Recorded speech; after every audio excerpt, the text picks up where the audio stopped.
Well, as you can see, I've gotten this thing back together. I have tested it. I had to basically very carefully and scientifically pound the absolute frig out of the base.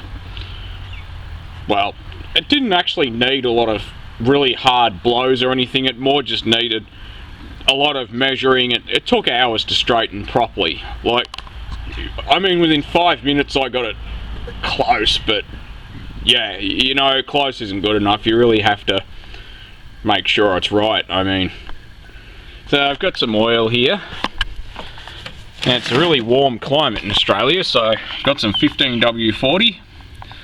It recommends 30 weight engine oil for, well, basically our summer, but yeah, I don't know. I mean, this'll do. It's good enough. I've used it in Straightons before. I've also got a fuel filter, a nothing special inline filter, and something interesting to note, this filter's in backwards. Like, how hard is it to work out which way a filter goes? They generally have an arrow on them somewhere. It's very dirty in the filter itself though.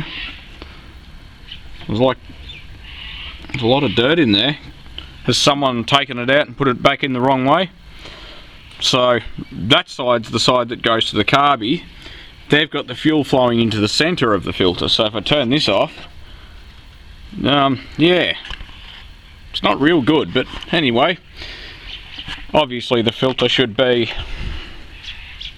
that way, which is why it's got an arrow pointing that way, so it's supposed to point away from the tank. So you see the difference. The fuel flows in through the end around the outside of the filter. So am I right in assuming that this filter's been installed one way and then put back the other, because it's definitely got dirt in there? So I'll change that. There's probably not really much to look at. Yeah, it's got a seat switch problem. So if you've got it running, basically what happens is when you go to let the clutch out, so if you didn't know, that's brake and that's clutch, right? So if you go to let it off brake and it's in gear, the motor often dies. And at first you might be thinking, well, you know, how are the two related? Because if you go and download the workshop manual, service data, which you really should, if you're curious even, mate, you don't have to own this thing to... So I'm not sure, maybe I should do a full video about fault finding. I've been thinking about it for a while.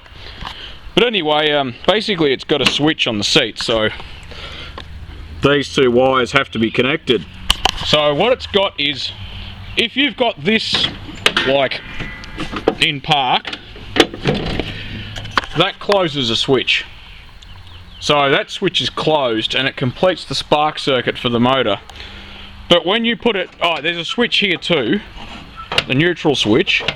So if you put it in gear, that opens that switch. Then when you let the clutch out, that opens another. And if this switch malfunctions, then it'll die as soon as you go to let the clutch out. So you can either repair it or bypass it. Bypassing it's obviously illegal because it's a safety interlock.